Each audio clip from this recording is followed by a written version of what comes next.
Are we live streamed? Oh, hello, I'm turned on. Greetings, people in the room. Are we live streamed also? Okay, hello, people online. Hello, people on the room. Welcome to What's the Story? We are here to talk about parliaments and the media and the Conference on the Future of Europe. I am delighted to be able to hear Professor Góra with her presentation, and also Tiziano from Italy, who is joining us remotely, who will be talking about conditions there. And then we have Guillaume McLaughlin from the European Parliament. And we have about an hour. It's going to be a great conversation. Look forward to hearing your questions, and as much engagement as we can have, that will make it a more fun experience, I think, for everybody. But first, we're going to learn some things. So, Professor, take it away. Thank you very much. Thank you very much. Can I ask for the presentation?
Singular actors. We treated national parliaments as kind of scenes in which this debate can channel, and we were interested what they say. As you can see, we basically located political actors along the policy party families, so that this more comparable. What is interesting here is that, of course, political denomination in the end of the day determines who speak and how often. We were looking at the variables connected with whether they are pro and anti-European, left, right.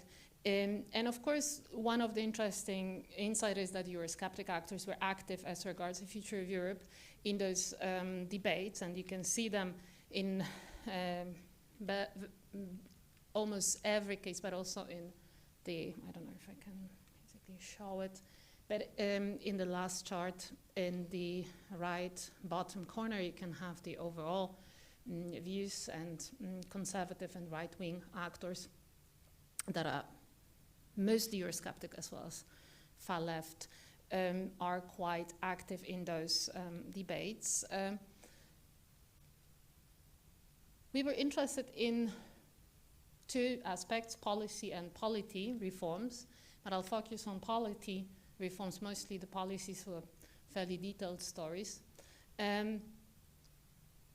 When it comes to the EU institutional reforms, they're actually not so debated in the national parliaments in the overall period analyzed.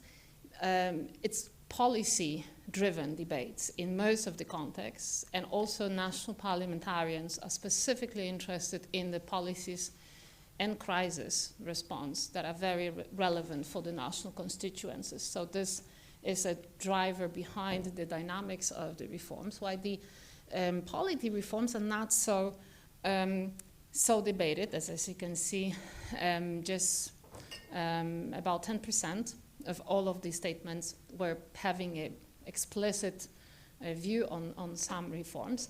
What is interesting, as you can see on top of the chart with the reforms, one of the most often promoted is actually maintaining institutional status quo, which is not a reform per se, but it tells us basically that many political actors are, on the entire spectrum, but particularly the mainstream parties, are specifically speaking, well, let's leave the status quo, but improve the functioning of the policies specifically. Another important reform is, of course, stronger role of national parliaments. This is very clear, right? Where you sit is the perspective that is relevant. But this is overlapping, as you know, with many other citizens' views during the COFO as well. So that is something to consider. And also the direct democracy instruments were very often mentioned in those reforms lists.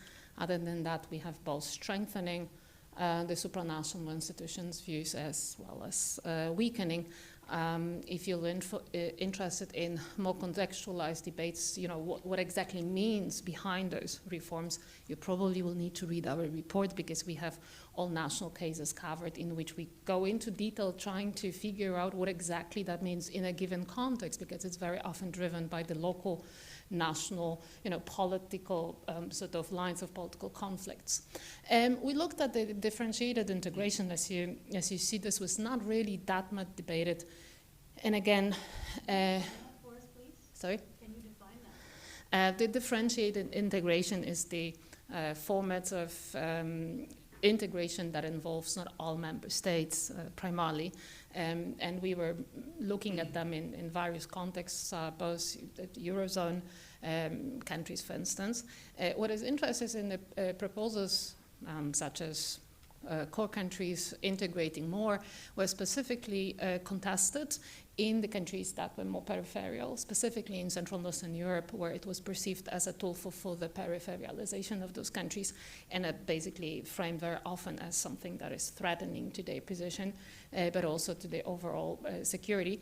What is interesting, the feature that we mapped is basically the perceived dominance within European Union, which was a tool for us in the report and in the overall project to map basically where the political actors and also civil society actors are basically locating unjust exercises of power. So that's dominance. Is basically for us is this place where the actor is saying, oh, there is something not correct or not perceived, so it's very subjective, not proper, or as it's supposed to be. And again, this is interesting because the references to dominance are fairly frequent in national parliaments, so they actually debated again across the political spectrum, but they are specifically mentioned by conservative, agrarian, and communist parties. So again, at least partially in the ends of the political spectrums. And again, the C countries or V4 countries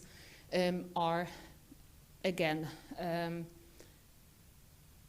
using the dominance more often than others, even though this is also mentioned fairly often in Norway or in Germany for various reasons.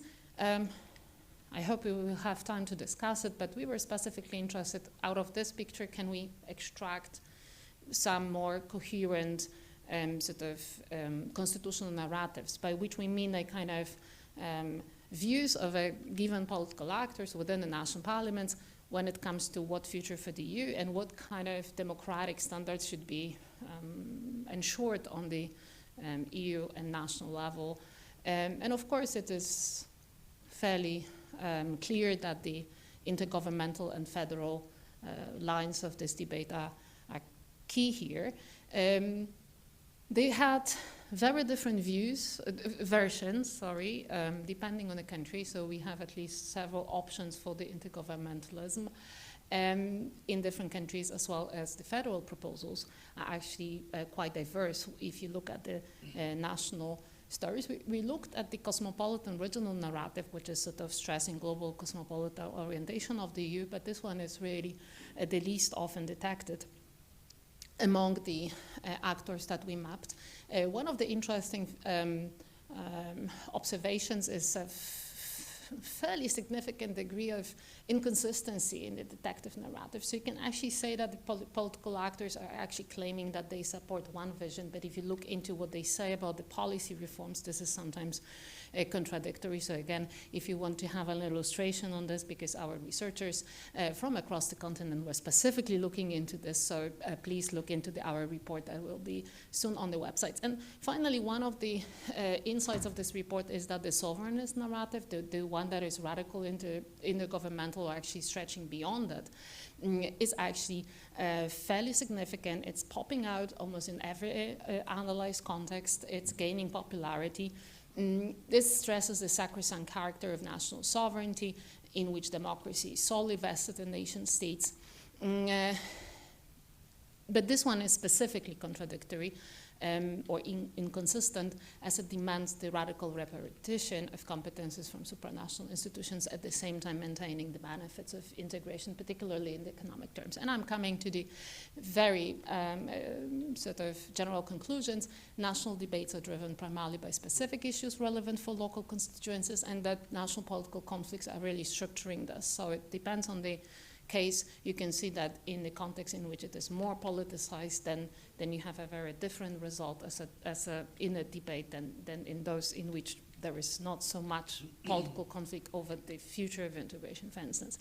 The reform process concerning institutional setup of the EU polity was less debated than other aspects, and instead actors focus rather on policies requiring necessary reforms. Partisan actors rarely display coherent and detailed visions of integrations, and apart from typical ways of narrating the future of Europe in terms of intergovernmental or federal visions, new prominent sovereignist narratives linking former Euro rejects positions with strong Euroscepticism are on the rise. Thank you very much for your attention. Thank you for that. We now have coming to us, I guess, I'm not sure exactly where you are today, but anyway, you're representing University of Constance and Tiziano Scaga with your next presentation. Thank you.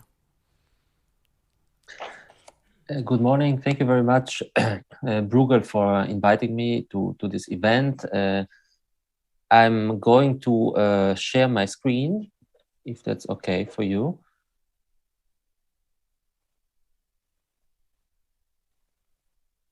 I hope you can see this presentation. So I worked as researcher for the EU3D project for Lewis University in Rome. And I would like to thank Magdalena Góra also for our very good cooperation on this project. And I'm going to present a few results on my analysis of parliamentary debates on the future of Europe in Italy. And as you can see from the title, these debates have been very much focused on policies rather than on the EU polity as a whole, following what Magda just mentioned.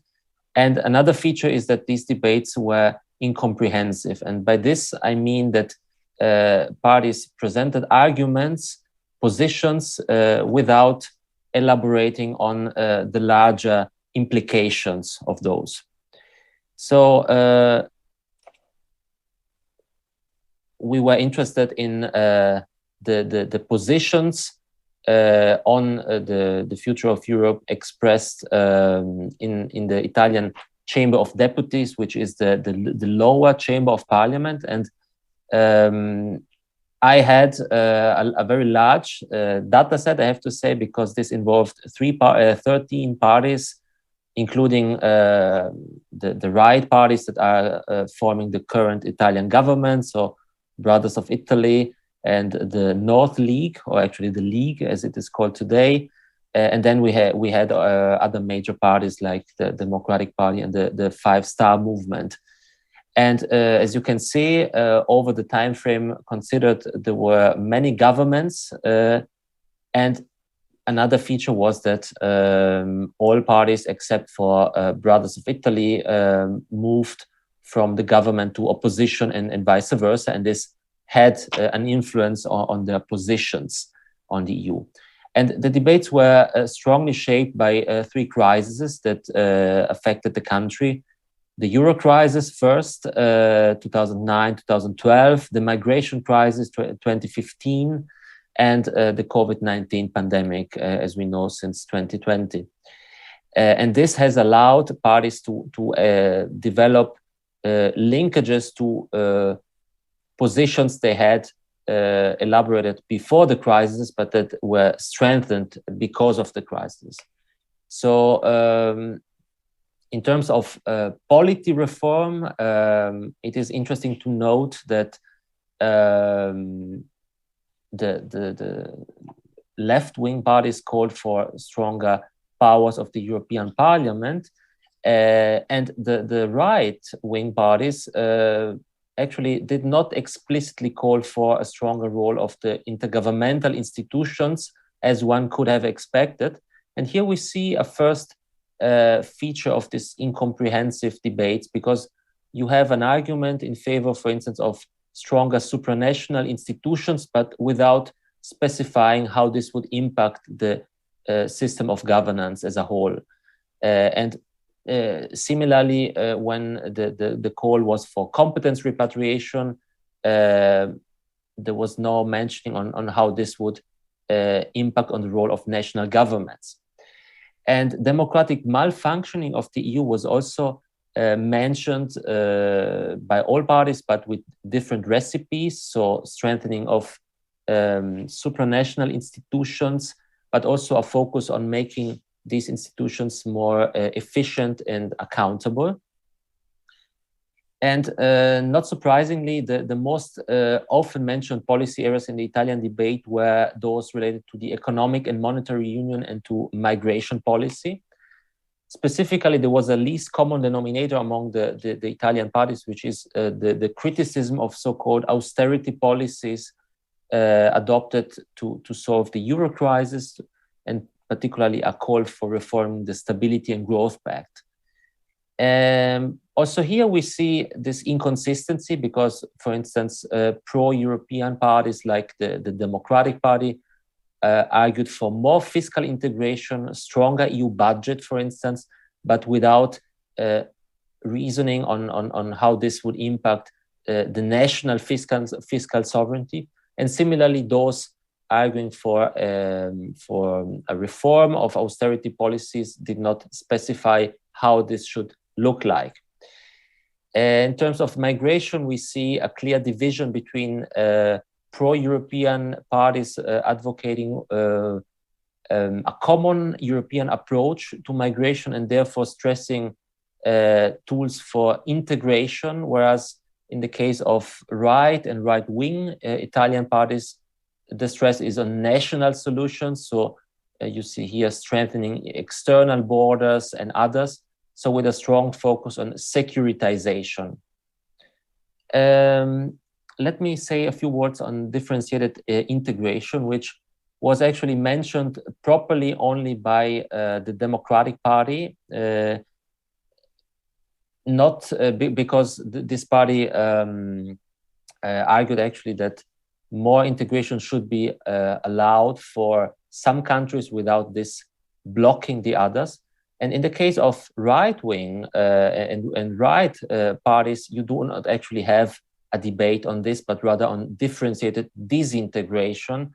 Here there's a contribution by Professor Sergio Fabrini from Lewis University and myself that have in-depth studied the rhetoric of these sovereignist parties, and particularly this differentiated disintegration argues for policy repatriation in selective areas, but without specifying how the process should actually work. With regard to dominance, this was very interesting because, again, it involves the two policy areas that I mentioned.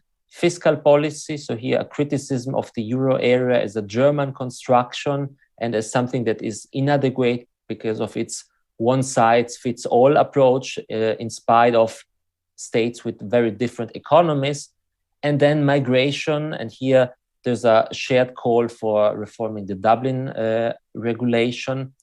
And so there's a different way of stressing dominance on the one side as a threat or a possible interference to national sovereignty. This is the right rhetoric, the right-wing rhetoric. And as an obstacle to deeper European integration, this is what left and center-left parties stressed. So approaching the conclusion of my intervention, I would like to just point to your attention that we had some so-called constitutional models in our analysis, as Magdalena Góra was anticipating. And in the case of Italian parties, these models fit to some extent, but not always properly. So for instance, we see an example, the Democratic Party, which is clearly the most pro-integrationist parties in the Italian parliament, advocating for a federal development of the European Union, but stressing a lot the empowerment of supranational institutions and more policy competences for the EU, but without actually reasoning on what this development towards a European federation would actually mean. This is why I argued this could be called a sort of call for supranational centralization. And to conclude, this analysis has covered 13 parties over 2 parliamentary terms, so a lot of variety in the data. But there are really some common elements that you can identify over this 7-year framework of analysis.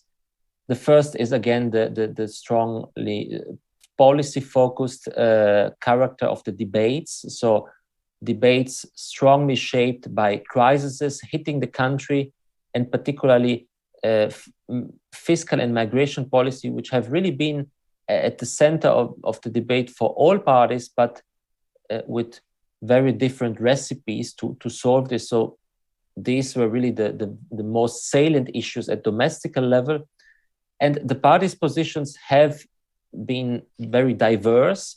So this is why actually we have found that they depict different constitutional models for the reform of the European Union, even though they don't perfectly fit these models because parties have some specificities.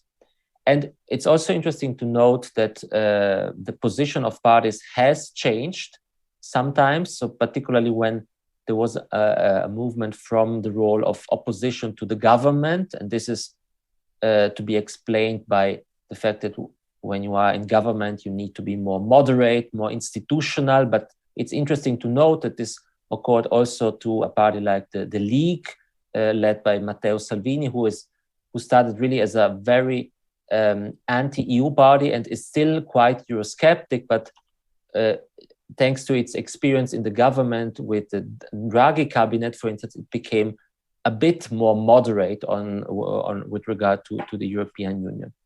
And so my last sentence is really about stressing that these models, these party positions overall, with the exception perhaps of the Five Star Movement, which is a protest party that is really difficult to categorize. Apart from that, parties have displayed rather coherent and stable preferences over time with regard to the fundamental issues.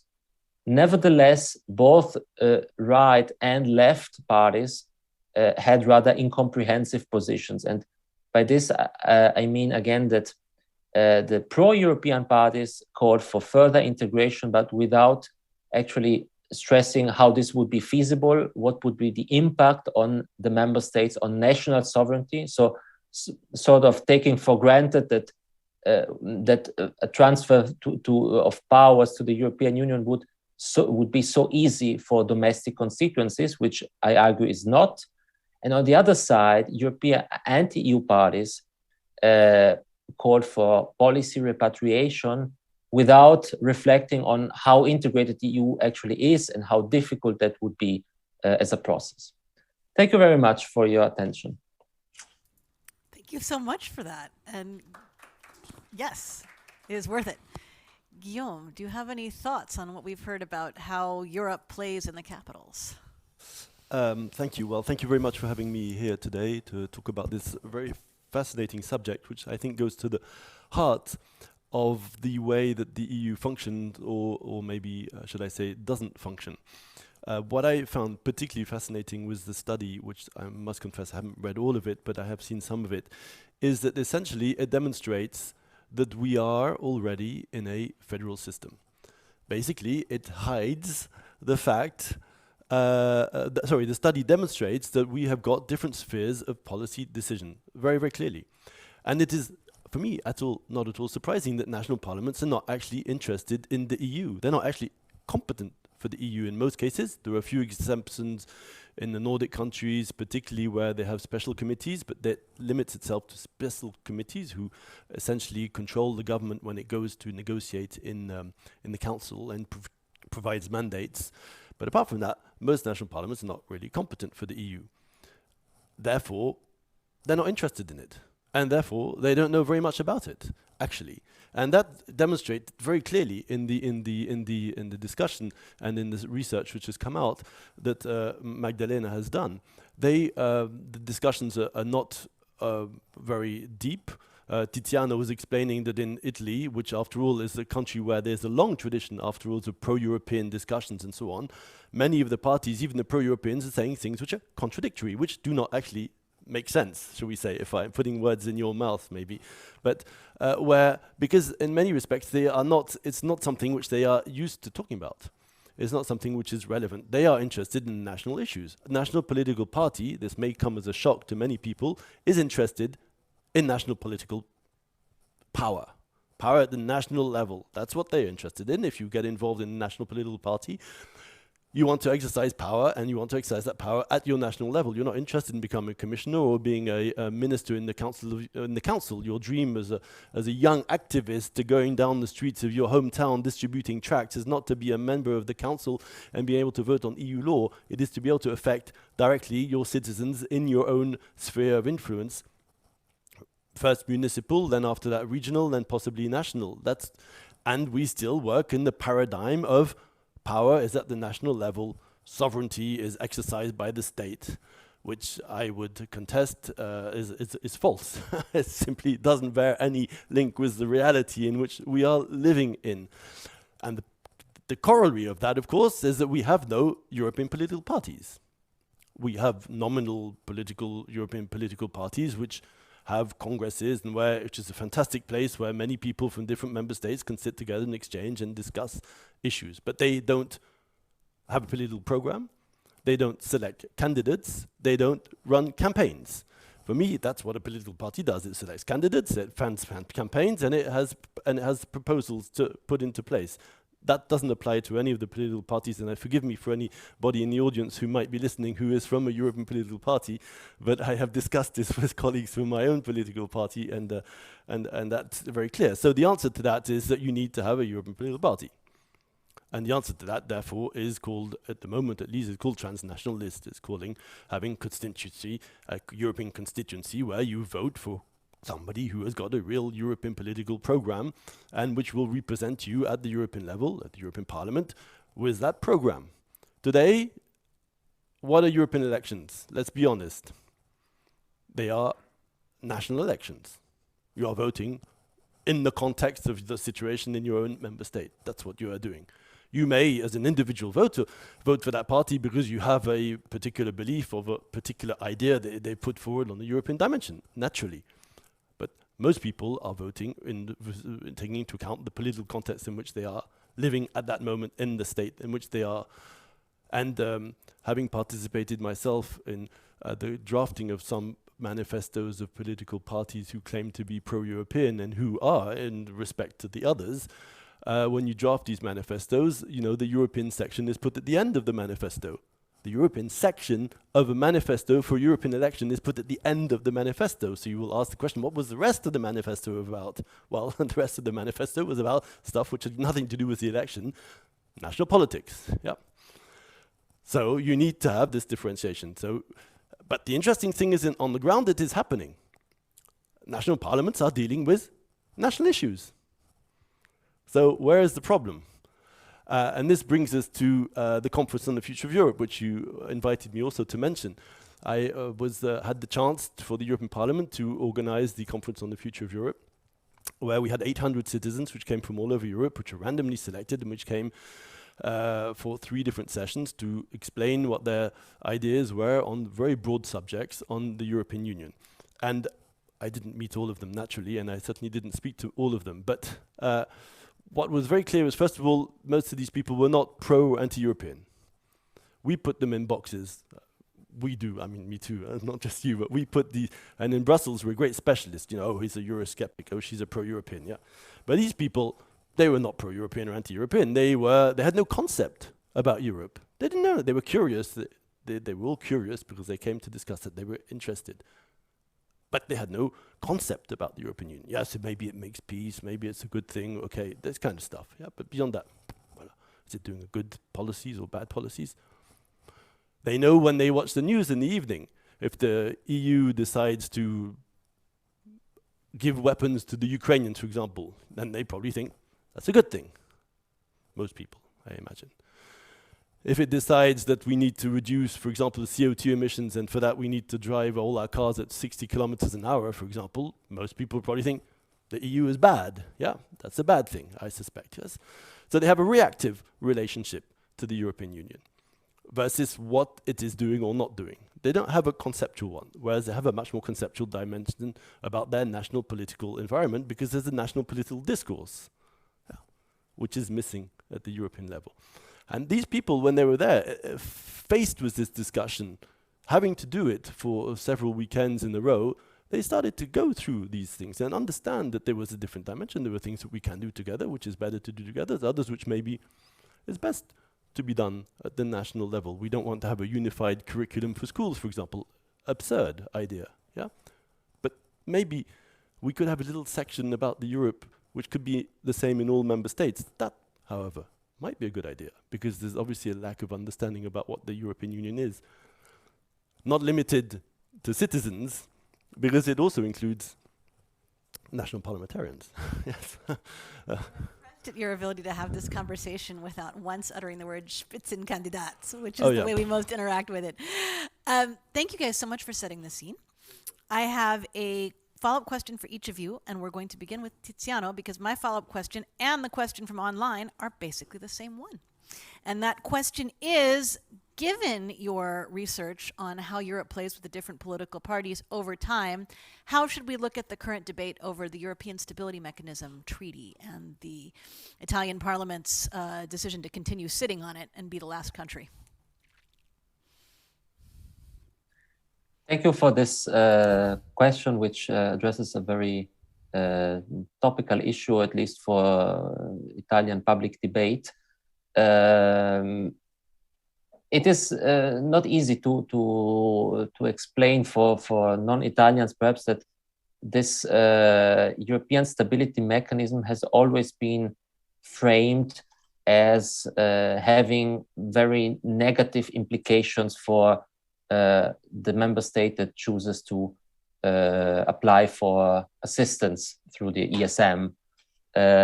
This is somehow related to the idea that developed about the ESM during the Euro crisis with regard to Greece also. So it is seen by a large part of the Italian public opinion as a threat.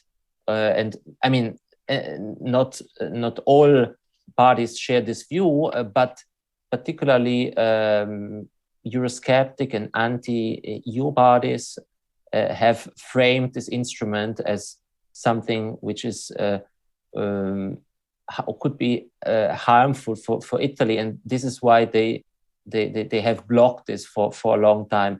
It is difficult to say, to conclude how how this will be solved, but probably at the end it will become clear that the conditionality attached to this ESM mechanism is actually not such a threat. On the contrary, it has also been, as we know, reformed the ESM to loosen the conditionality. So I think it will become clear also to Italian public opinion that this might be a useful tool to apply for resources that you need for long-term investments. I hope that this somehow answers the question, but why it took more time for Italy?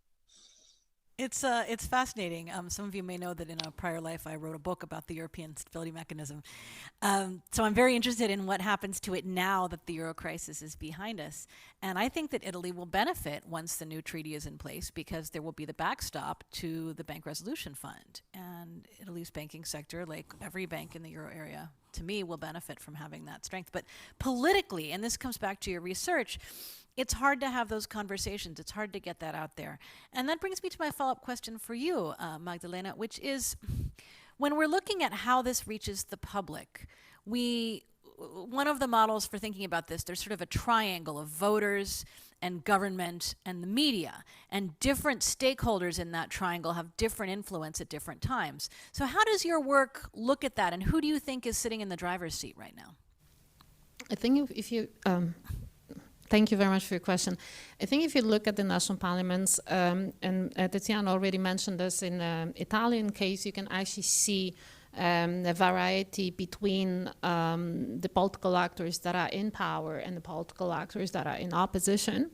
So there is a kind of, I think one thing to mention, since democracy is our focus in the study, is that we are basically, taking into account the fact that we have the shallowing of the democratic practices. And one of the really important places to look at this is parliament. So, of course, we have a different degree in which the parliaments are weakening versus the executive powers. And we have a variety in our case studies also of countries in which parliaments are becoming growingly a voting machineries for the governments. So there is a very, constrained debates within those fora. So one thing to note, and I think this is somehow in a background of this discussion is that problem, but that leads me to the point that the government is really the one that is setting the kind of frames for the debates for national parliaments, specifically the way they actually do it through the parties in the majority. And I think this is more or less overall visible in the national,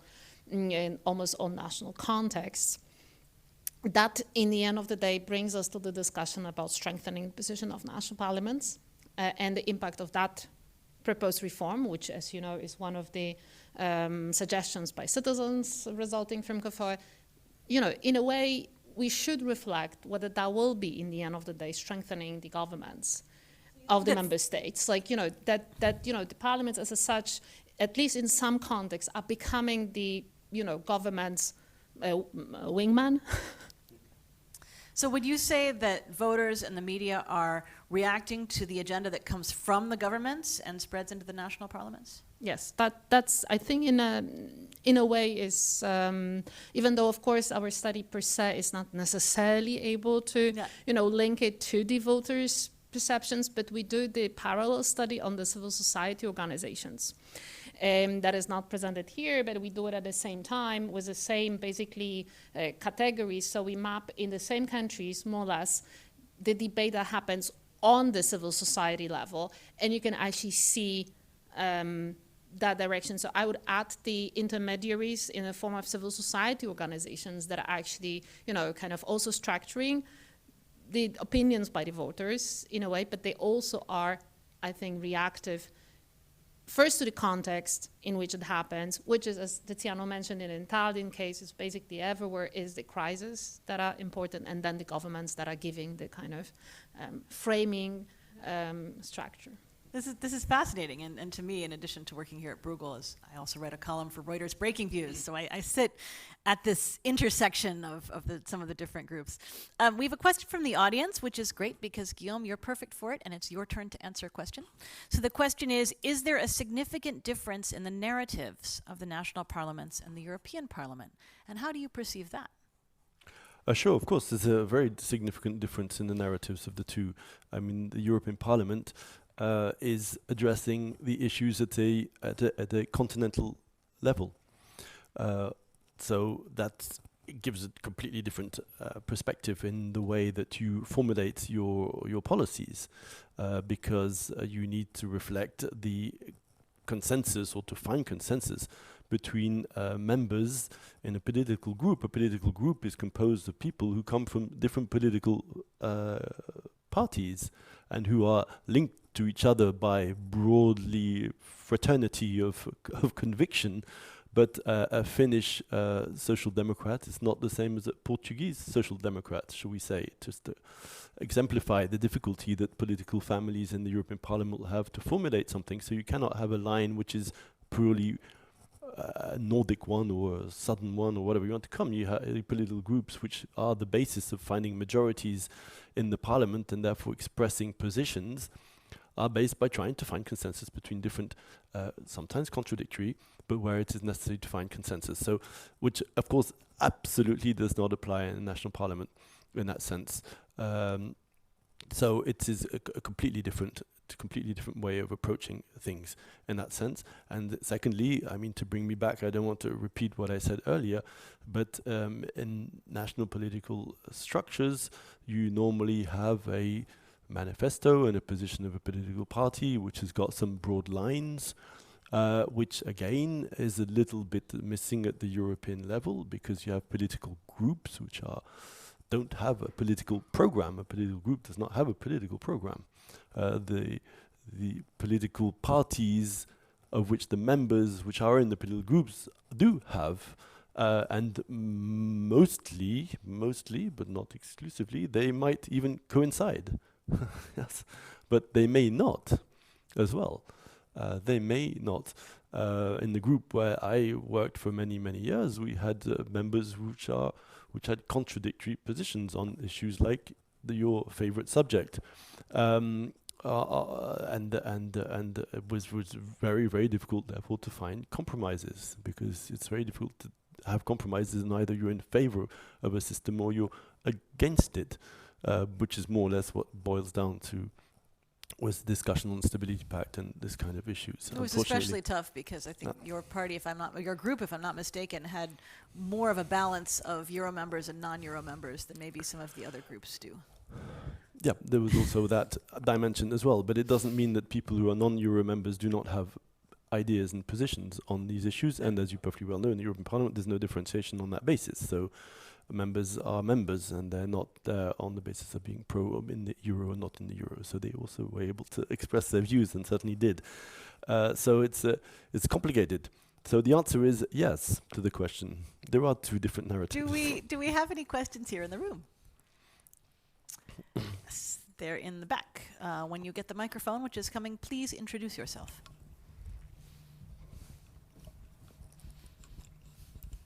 Thank you very much. I'm Peter Tutu from the Foundation for Civic Hungary. I just posted the same question online, but maybe I ask it in person. What's your opinion? You were talking about that obviously national parliaments are dealing primarily with national issues. What's your opinion on the reform ideas concerning the yellow and orange card procedures and giving national parliaments a more substantial role in EU debates with that tool? Because obviously there are just very few cases. There are no cases of the orange card procedure ever would have been triggered. So I'm curious about maybe all of your opinions on this matter. Thank you. Magdalena? Thank you very much for your questions. I'll start from the sort of discussion end to answer your question.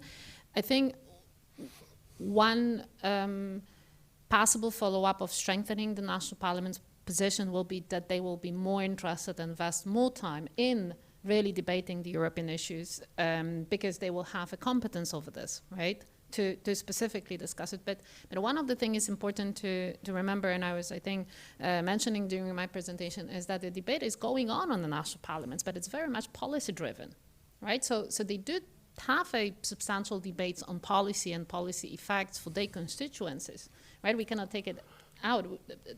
Where the debate is more shallow is, I think, the polity dimension, which is the institutional reforms, but the policies are debated. So I think in that sense, the strengthening the procedure will eventually lead to more substantial debates in that areas, policy-driven areas. So that's my take on this. But as I mentioned before, one thing to reflect on, which is more a reflection, overall reflection on functioning of democracy within the federalized system, as you mentioned, that the EU is basically to sort of understand that there will be a long-lasting consequences if you give more power to the national parliaments, because in many contexts this will strengthen the member states' sort of position in the overall institutional balance, I think.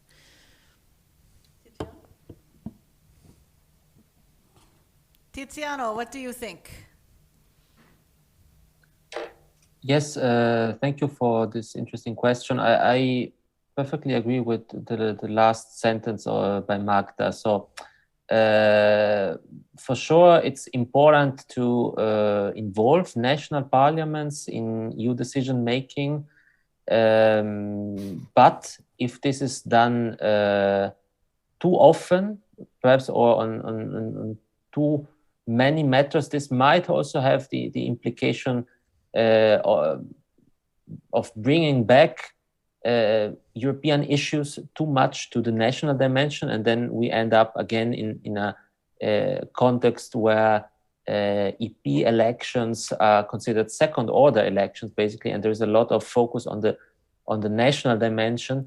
So clearly, subsidiarity is a fundamental principle of the EU, and so the involvement of national parliaments is welcome, but I believe that this should not replace the involvement of the European Parliament. So if you want to strengthen democracy at EU level, we should think of granting the EP the right of legislative initiative, for instance, or involving it more on economic issues, because we should not forget, and here I link back to Magda, that that the EU is, even if not formally a federation, it is de facto a federal polity. And in a federal polity, you always have at least two main interests that need to be balanced, which are the central and European interest and the national interest. So we need to be careful that by empowering national parliaments, we do not change this balance too much, because we should not forget that we also have the intergovernmental institutions, which are a strong voice for domestic constituencies. Thank you. That certainly supports your finding about the status quo being where people are comfortable in terms of the balance of delegation. Guillaume, what do you think? Yeah, I mean, I agree very much with what Tiziano just said. I think, first of all, I think that the red card thing is the problem with it is it's a reactive negative. Oh, they're against. Yeah. So, I mean, okay. It's hard to be impressed by that. I'm really sorry. It's not a constructive. It's a negative, and it doesn't. I don't see what it contributes. Honestly, the real issue here is about being more clear about the frameworks and of how power is exercised and how it's controlled. And this is not yet clear, unfortunately, at the European level.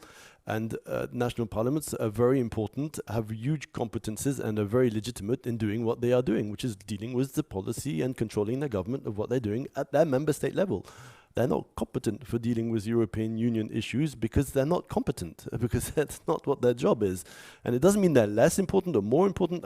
I discovered, for example, the other day, which is very interesting, in Belgium, there's no hierarchy between the different levels of government. There's no hierarchy. The regional assembly in Belgium has no more power, or is not hierarchically higher than the federal parliament. Yeah, so they are treated equally, and that is the case. National parliaments are no less or more important, and European Parliament is no less or more important. They just have different roles. Great YouTube video out there with the 6 governments of Belgium for the communities and the languages and all of that. It explains things if it doesn't make them entirely clear. We had a comment from Andrew Duff saying the trick to getting national and EU parliamentarians in the same place at the same time is to hold a convention. So quickly I will ask you, and then we will go to the room. We've got about 10 minutes left. Does the Conference on the Future of Europe count as that convention? No. The Conference on the Future of Europe is a scene setter for the convention. It is an input mechanism into producing proposals to improve the way the European Union functions. One of them is by doing new laws, which is what the Commission is currently doing, and the other way is by changing the treaty, which is what the conference asked to do, and what the European Parliament has asked and has transmitted changes of the treaty to the Council at this stage. We did so a year ago in June last year. We're still waiting for the Council to respond to this request of Article 48 changing of the treaty. So that is the answer to that question. And the answer to Mr. Duff's question is, of course, putting people together to talk about the same problems together, where they're national European parliamentarians. Everybody is legitimate and has legitimacy naturally in setting out the treaties. Their national parliaments have got a role, absolutely, and it's just defining what the treaties are. We had several questions in the room. We're going to do, okay, I see 4. So I see 5.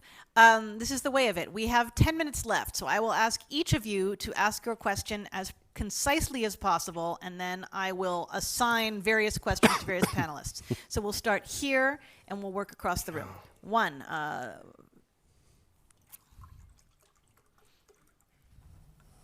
Two things very quickly. One is that... Can you introduce yourself also, please? Yes, my name is Maria. I work in communications, and I wanted to ask you if you think that the media is covering in depth and comprehensively the European scene, because normally you see that most of the journalists, they tell you here that it's not very easy to go in depth because actually they're covering all the topics.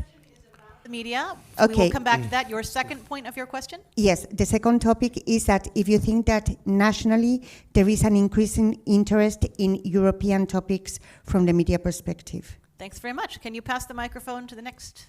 Appreciate your questions. Can you hear me? Yes. Katarzyna Jakimowska from the Wilfred Martens Center for European Studies. I have a question. How do you see the role of the MEPs, so the members of the European Parliament in all this? Because as you said, the reactive relationship between the voter, let's say, of a small place in Slovenia with the concept of the EU, or I don't know, of Malta or France as well. How do we, like, them not really being aware of what is happening in the EU, and then also the criticism of, in general, that MEPs, you get elected, then you go to Brussels and you become a Eurocrat.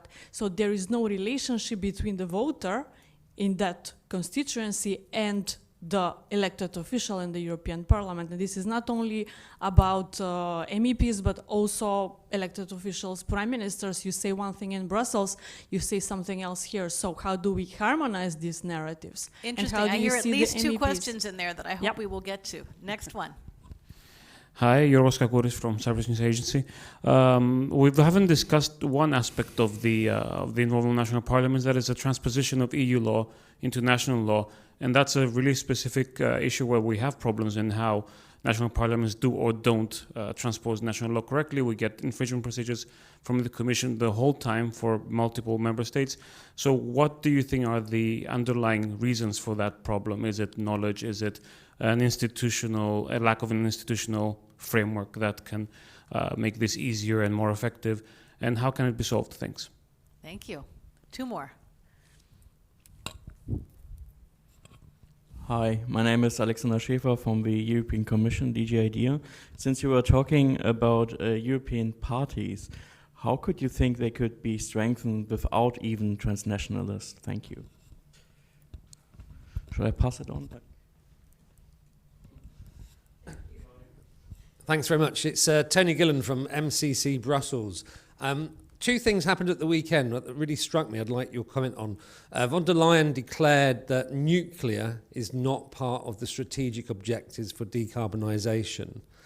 There was also a radio piece about the national... We are not going to bring that up in the last 4.5 minutes of the panel. No, Thank you very much. It's not about the specifics of nuclear. Next part of your question. It's not part, right, so I'm giving you 2 examples. That was declared. And then the other example, National Farmers Movement in Netherlands, there was a commission official who said on this radio discussion, we will get them to Brussels and tell them the law. and they will learn, like others have learned, what will need to happen. So on power, competence and authority, particularly Guillaume, I'd be interested in your views, and also Magdalena, the European Union can come across or act as very dictatorial. So if you want to connect with the public, how do you overcome that problem? Excellent. So I will sum up the questions, and we've got 5 minutes tops, so I will ask each of you to keep your answers as concise as you can. We have a question on communications, which we will punt to the next panel, which is all about that. We have a question on MEPs and democracy, and sort of how do you reconcile that with the power that goes to national parliaments? We have an excellent question on transposition, which we could have a whole nother panel on how that's communicated, because that's a fascinating topic. And then the last two questions sort of combine: can you have more European parties without having transnational voting, like Guillaume brought up earlier? And also, how do you reconcile, if I may paraphrase your question, how do you reconcile this top-down perception of Brussels with the bottom-up reality of the government sending their own representatives here to do the negotiations? Magdalena, I will have you go last because it is your study. So Guillaume, if you can go first and keep it short so that Tiziano can speak and Magda can speak. Naturally. I don't think that there's a role for national European political parties without transnational lists, without some form of electoral system where you have, as I explained earlier, a political party is about having a program, a campaign, and choosing candidates. If you don't do all three of those things, then you're not a political party. Which answers your question, because if you're not connected to your political constituency, then you say stupid things like that in this particular way. There are ways of saying things, yes? So it doesn't mean that everybody in Brussels is a great communicator. We know that is not the case, but we're not exclusive. We don't have the exclusivity of that. You just need to look at national political debates in many different member states to realize that there's no exclusivity on that. So it's a challenge to communicate, in any case, so people can understand what we're trying to do, whether it is national or European level. It's always a challenge. Are we live streamed? Oh, hello, I'm turned on. Greetings, people in the room. Hello. Beginning. That's the Are we live streamed also? Okay. Hello, people I don't know online. who is Friends, people on the room. Welcome to What's the Story? We are here I don't know who. to talk That's you. about parliaments and the media. Yeah. It's quite good. It's looped in. It's probably a subliminal, non-subliminal message to say stop talking. It's a very, very good system. From Italy, who is joining us remotely, who will be talking about conditions there. Tiziano, you are still joining us remotely, and it is almost your turn to answer questions. So okay, an hour, it's going to be a great conversation. Look forward to hearing your questions, and it's playing as over much engagement his as we speaker? can have. That will make it. Oh, Tiziano, can you pause your computer? We think it's coming in through your microphone, maybe. So, Professor, take it away. It stopped. Thank you for all for your parents. Do you have some thoughts on the questions? We would very much be interested. Thank you. Let me focus on not on all questions, perhaps on transposition, because this is something I'm doing also research on. It is a big problem, uncompliant transpositions or delayed transpositions in member states. There might be many reasons for this. I perfectly agree with the chair that we could have a whole debate on this. But just to think of different institutional capacities that states have to transpose and then to practically implement EU legislation, or also to think when you have governments that do not share the content of some EU legislation, and then they might delay transposition, or think at what we call degree of misfit. So the difference between the European legislation and what you already have at domestic level. And so the adaptation costs that for some countries might be particularly high. And then let me say a word on, this link to local constituencies for MEPs. This is interesting, and clearly I agree that it's important to have this link on the one side. But on the other side, I would also point to the fact that we expect the MEPs not to gather in the European Parliament on a national basis, right? We expect them to gather on an ideological basis, right? So it is difficult, but to some extent we want also MEPs being a bit detached from the national context, right? I don't know if this I can bring my point in. And on media, I think we made an improvement over the last year. So there is more information on the EU in the national public debates. Perhaps if I can speak about Italy, we still lack an authoritative source of information like a journal or something that is really focused mainly on the European Union. This would definitely help to improve public opinion on this. And well, transnational lists, this is of course would be particularly important to raise the importance of European elections. I think this is the main point. Then it might have also other implications. And I'm afraid I'm not able to respond due to lack of knowledge with regard to the nuclear decarbonization. That's good. We are not going there. We are over time, but I would very much like Magdalena to offer a few closing remarks. And I thank all of you in the room for coming. We've got some lunch. We've got the next panel. To those of you online, please stick around. It's a great study on the media and EU reforms. If you haven't looked at it yet, I think you'll get a lot out of it. And I think the discussion's going to be a great one. Magdalena. Thank you very much. And I will just say one thing is that the study itself shows something that I think answers in many instances to most of the questions, is that you really need, the diversity is beautiful in the European Union, but it also can, and you can see this diversity in a way they understand the core concepts that are standing behind the different policies. How different political actors in different contexts, because of their historical experience, because of their location, because of many, costs, as Tiziano said, are really differentiated this debate domestically, and it takes time, and it's very sort of kind of engaging process to come to the place when you have a kind of common understanding, and that causes a lot of problems for transposition, for instance. It also makes this situation between, it's very different, the location sort of, or the kind of cooperation between MEPs, MPs, and the position of national parties as a kind of bringing, it's very different between different member states. We actually have national parliaments that invite MEPs for the debates in plenary just to ask them questions, what happens in the European Parliament. So you have actually several interesting developments in national parliaments that could be basically traced and located as a very good practices to pursue or, make this debate more concrete. And the last question on the issues is that European institutions should hear one thing, that a lot of national political actors, sometimes very sympathetic to the European Union and its institutions, are using this dominance framing, seeing some of the issues as an impositions. And very often it's not a legal battles. It's a battles about who says what in what way. And that can be really changed without much investing in treaty change. Thank you very much. Thanks, everybody.